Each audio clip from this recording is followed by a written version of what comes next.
The Second World War has come to an end. In the summer of 1945, the Allied powers meet in Potsdam to discuss what is to become of Germany. The German Labour Front, which used to own Volkswagenwerk GmbH, no longer exists. The company has become an asset without an owner. The British military government takes over responsibility on the 5th of June and appropriates the factory, and it sends a young major there to take charge. His name is Ivan Hirst. I first arrived at Stadt, already called Wolfsburg. The Americans had been there before us and had changed the name. I was a very young man. I was 28 years old. Well, initially, my brief was very simply just to go to Wolfsburg and find the factory and sit on it. I didn't even say it was a Volkswagen factory. Germany is largely in ruins. Like the other Allied powers, Britain faces the challenge of providing food, housing, heating fuels and clothing to the population of its occupied zone. The British must also decide what to do with the remaining industrial facilities. They take over the administration of the confiscated Volkswagenwerk GmbH as trustees. There was already a British army presence at Wolfsburg, in the factory.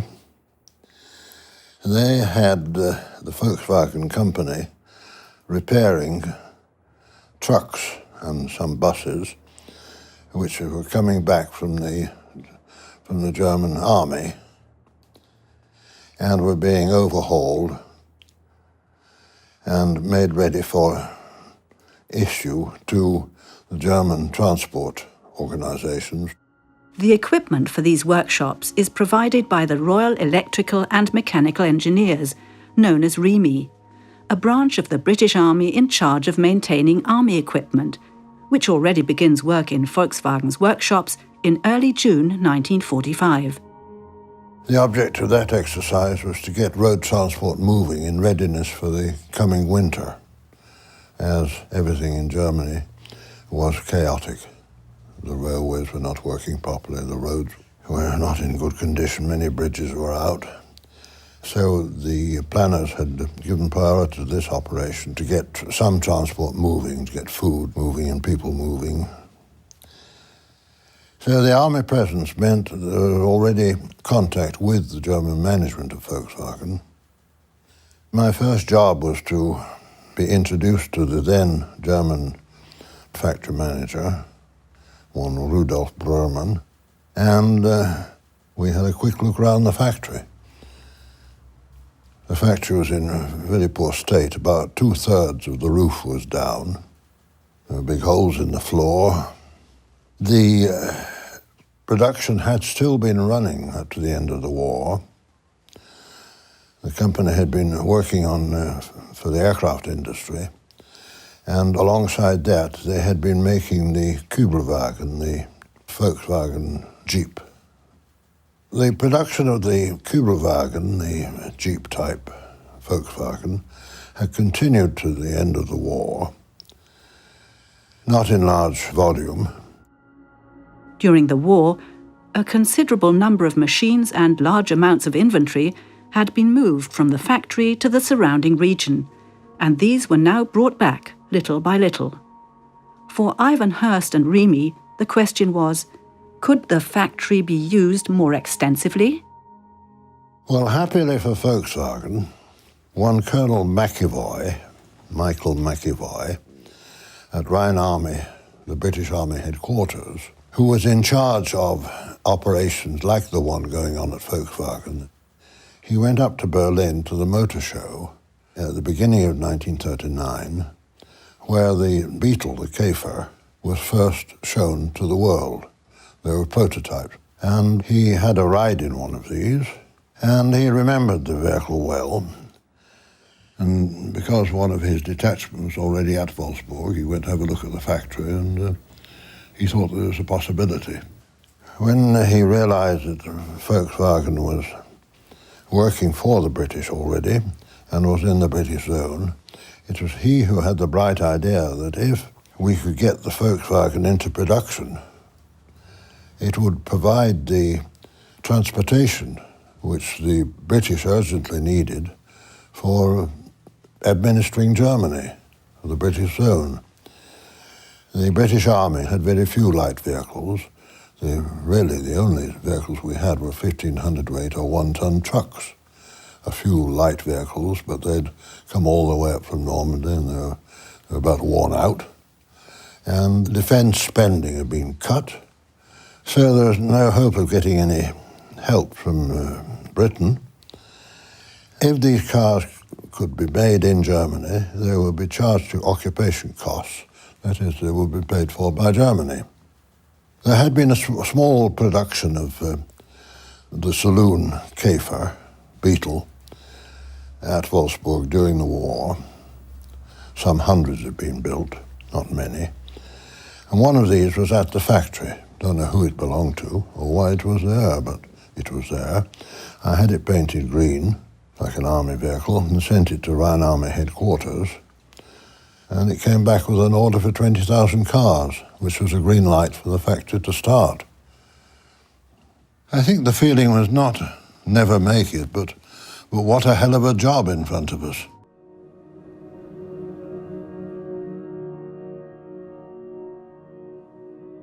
As of the 22nd of August 1945, the Volkswagenwerk GmbH has been commissioned to build 20,000 cars for the British military administration.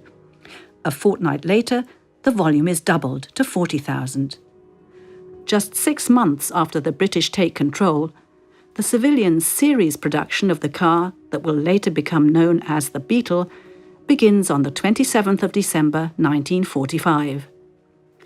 Thus, the factory in Wolfsburg becomes the first car plant in Germany to resume production after the war. Despite this, its outlook for the future remains fraught and uncertain. Volkswagen was in a precarious position. There was a decision taken during the war that all factories built specifically to manufacture war materials would be destroyed at the end of the war. They would be blown up. Other factories which were deemed to be surplus to the new low level of industry being imposed on Germany after the war. Initially, the American Morgenthau plan was for a very low level of industry. That was modified, and Germany was to have a reasonable level of industry.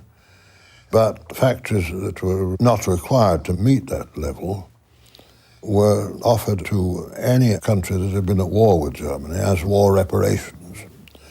So Volkswagen was theoretically on the reparations list. It was available for anybody who wanted to take it away.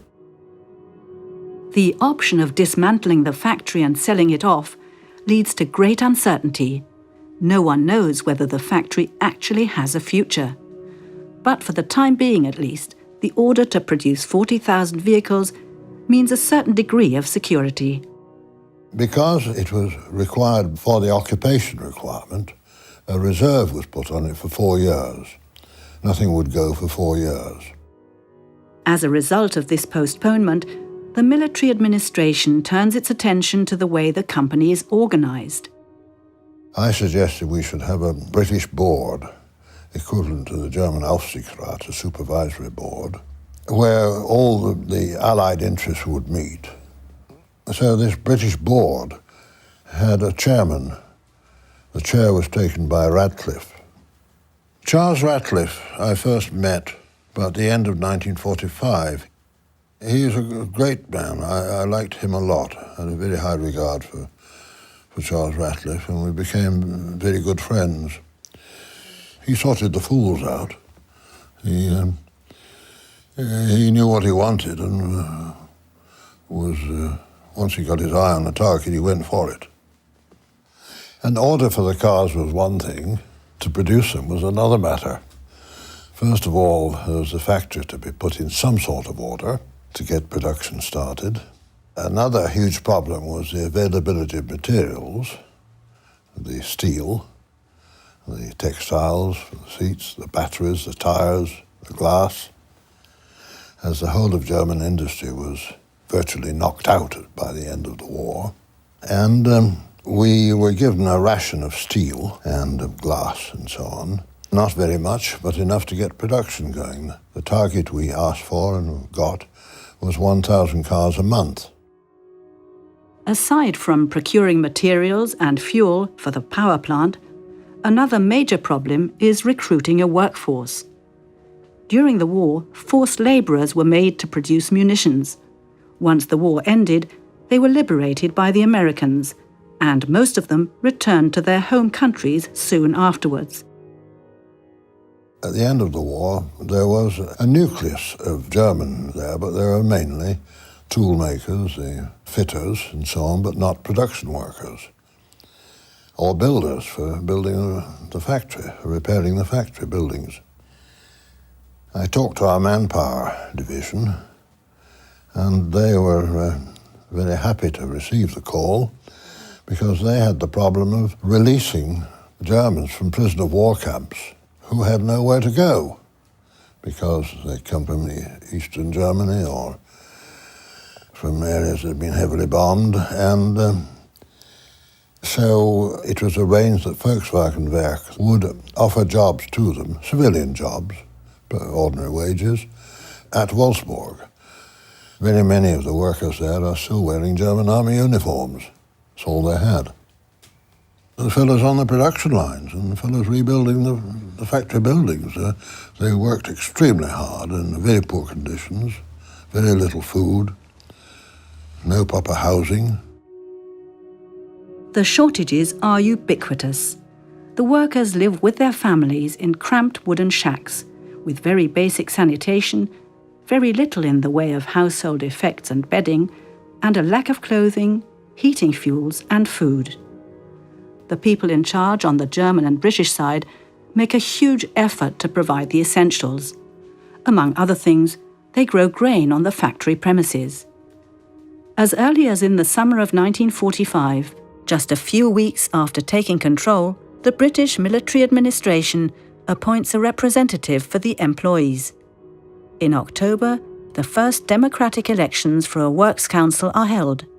At their first meeting on November the 27th, the 12 elected representatives of the workforce elect Willy Hilgers as their first chairman. The new Works Council is under the supervision of the military government. Its most important task is to ensure that the scant supplies are justly distributed. Among other things, it sets up a social and economic commission and a commission for entertainment and sports. All these contribute to maintaining industrial peace within the company. However, the future of the factory remains uncertain.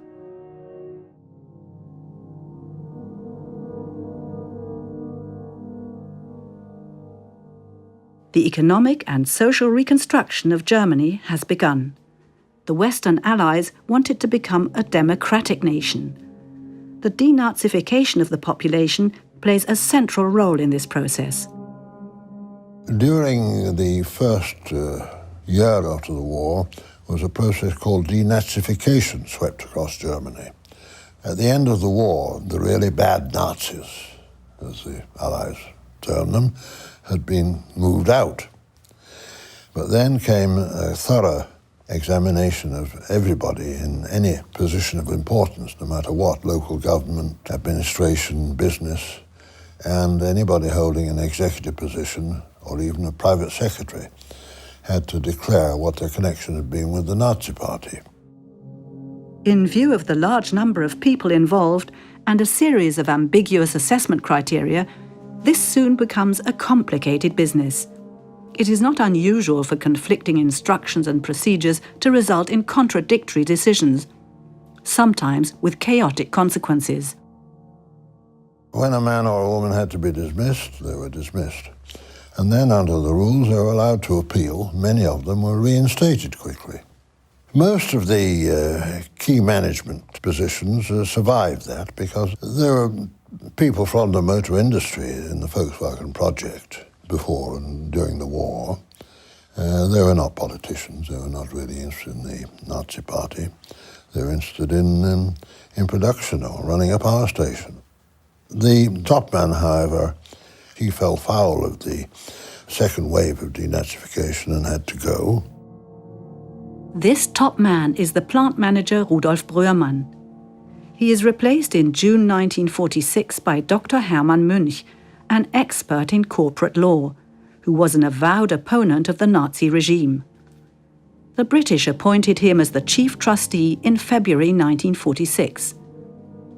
Hermann Münch is now both the chief trustee and managing director of the Volkswagenwerk GmbH, the head of the executive board, flanked by the commercial director Leonhard Kemmler and the technical director Wilhelm Steinmeier. Their job is to ensure that the required output of 1,000 cars per month is met or, better still, increased. Production had begun the day after Christmas in 1945. 3 months later, in March 1946, Ivan Hirst drives the 1,000th car off the production line during a celebratory ceremony. Another 10 months later, the completion of the 10,000th car provides the backdrop against which the workforce draws attention to its continued precarious shortages. 10,000 cars and an empty stomach, they write on a banner. And there are other adversities to be dealt with too. Production was reached 1,000 a month by March 1946. The winter of 1946-7 was a particularly severe winter, and that caused a halt to production. The coal supplies coming into the factory power station were frozen up on the canal, and the roof was still not on the press shop, and in the bitterly cold weather, the hydraulics were not working properly. So it was decided to close down. I think it was 2 months of that winter. When production resumes in the spring of 1947, the optimization measures introduced the year before increasingly begin to show an effect. The close-meshed regimen of quality checks during production allows faults to be identified early on and the implementation of improvements to be scheduled. The Customer Services Department trains German and British garage staff in servicing and repairing the cars. The technical department sends out service bulletins. Staff in the factory and in authorized garages is informed of changes in and improvements to the cars. The expansion of the retail network, launched in the autumn of 1946 with the appointment of 10 large and 28 smaller dealerships for the British zone plus Berlin, continues to make progress. The network of dealerships is growing continuously. It was already becoming clear to those of us on the British side responsible for the factory that the company had a future. There was a huge demand for cars. Volkswagen was virtually the only car in production in Germany. When the production for the Allies was coming to an end, the government in Britain, in London, woke up to the fact that the British taxpayer at home in Britain was paying, through income tax, for imports of foodstuffs into West Germany, into the British zone, and paying in US dollars. The British economy was not in a good shape, and this was quite a burden on Britain. So orders came down to urge German companies to start exporting again, or if they hadn't exported so far, to think about exporting, to earn foreign currency, to pay for the imports. Volkswagen was something of a question mark, because the British industry didn't like the idea of Volkswagen flooding the world markets. But the British Treasury said, no, we need the money, too bad. Volkswagen exports still go ahead. And a number of countries were knocking on the gate saying, can we have them for export, to take them to Holland, to Denmark, to India, all over the world, really. The man who made the most noise was one Ben Pon and his brother. They had, years before, had the concession for the Opel car in the Netherlands, so they had already a dealer network. In October 1947, the export of the cars can begin at last. Pon was able to take the first cars out of Germany, quickly followed by Denmark, Belgium, Switzerland, countries on Germany's borders. We left the choice of the foreign dealerships to the German management because it was they who would have to carry on in the future.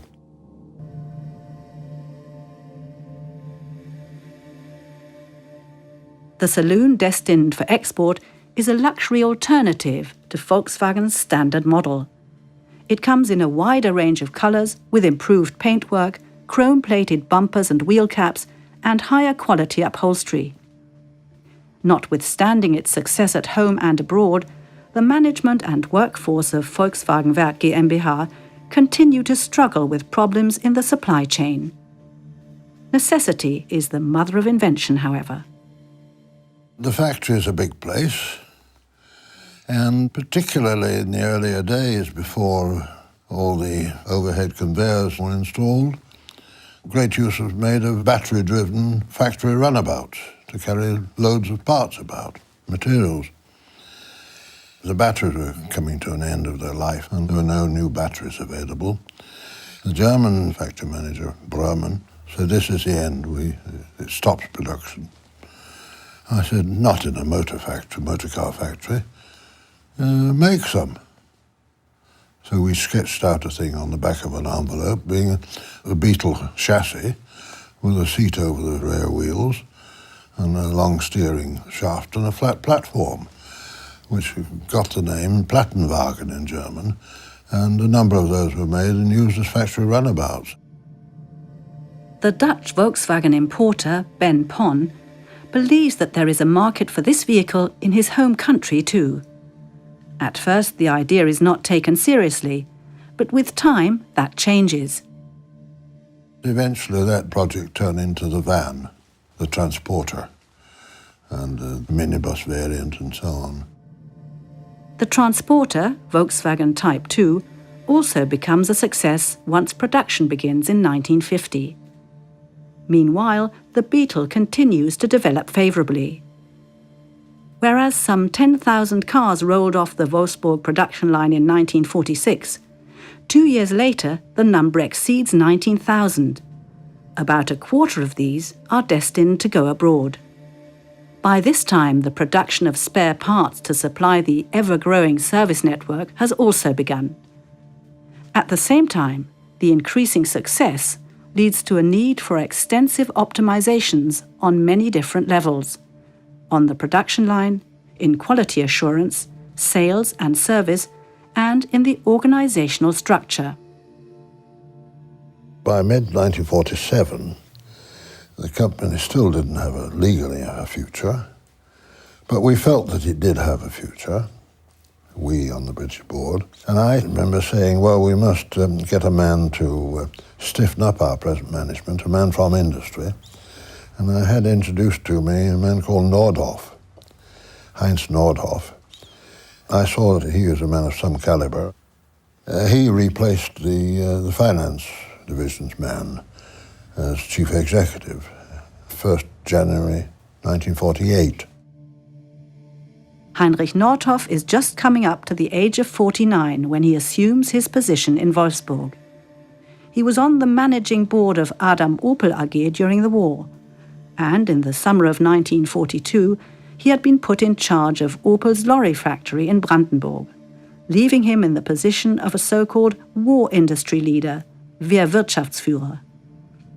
With his appointment as managing director of the Volkswagenwerk GmbH, he follows in the footsteps of Dr. Hermann Münch and immediately introduces a new style of leadership.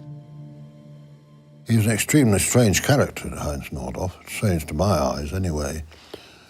Extremely suave, urbane character. A cat who preferred to walk alone. All decisions were his decisions. And we were polite to each other, friendly, but never close friends. In discussion, I saw that he had a very wide perspective, shall we say. And he knew the industry. And having been with an American company, he had a broader view. He knew the technical side as well as being a businessman. I think that is where I felt that he was the right man for the job.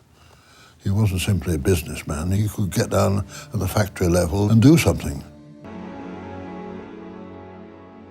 3 years after the end of the war, Volkswagen has been transformed from the bombed ruins of an arms factory to a smoothly running car plant. In 1948, 8,700 people have jobs at the Volkswagenwerk GmbH. Their working and living conditions are improving all the time. The country as a whole, however, remains racked by shortages. By mid-47, the place was pretty well running. But the German economy was still in a hell of a mess because the currency was worthless, the old Reichsmark. In the middle of 1948, the currency was reformed. The Reichsmark was abolished and replaced by the new Deutsche Mark. The currency reform comes into force in the 3 Western occupied zones on the 20th of June 1948. It ends the long period of makeshift economy and black marketeering.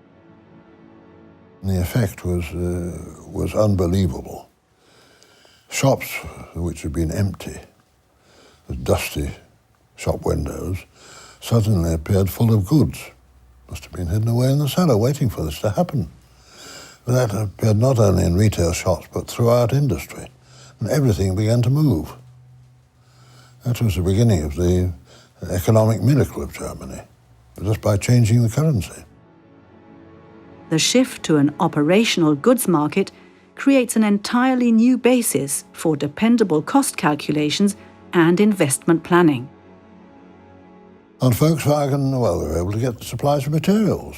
They were able to sell their cars for a meaningful currency. And everything just dropped into place and began to work. Volkswagen was already there waiting to go. We got a German management in that could do the job. The factory had been largely repaired. The design of the car had been, details had been improved to get the bugs out of it. We had set up a dealer organization and service department. The strong demand leads to a tremendous boost in growth. Production rises from some 19,000 cars in 1948 to more than 46,000 the following year, and another year on, the volume has reached almost 82,000 saloons and 8,000 transporters.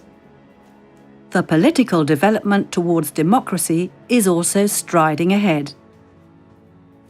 In May 1949, the Constitution of the Federal Republic of Germany is proclaimed. This is a key step towards founding a new democratic country on the territory of the Western occupied zones. At the same time, it marks a turning point, after which the Allied powers withdraw increasingly from key functions. This leads to far-reaching changes also at Volkswagen. The British military government hands over trusteeship to the federal German government. The responsibility for the control of the company thereby passes to the state of Lower Saxony, with the proviso that such control must be jointly exercised in future. The arrangements are complex. Nevertheless, it leaves the issue of the legal ownership of the company Volkswagenwerk GmbH unanswered. The company stayed under the British board until the autumn of 1949, when Charles Ratcliffe and Professor Earhart did a handover ceremony. The official ceremony is held on the 8th of October 1949 in Bonn. Colonel Charles Ratcliffe, Germany's Minister of Economic Affairs Ludwig Erhard, and the senior Lower Saxony official Edgar Haverbeck all signed the document that places Volkswagenwerk GmbH in German hands. I stayed until late summer of '49, that is some 20 months of Nordhaus time, sitting on the back seat, not in the driving seat, because we'd had top management in, and we weren't quite sure that Nordhaus was going to prove. And there was a modern factory ready to go with a labour force, with a management, with a product that was reasonably proven by this time and the bugs ironed out. And when the currency changed, it took off. That's when Volkswagen began to spread around the world.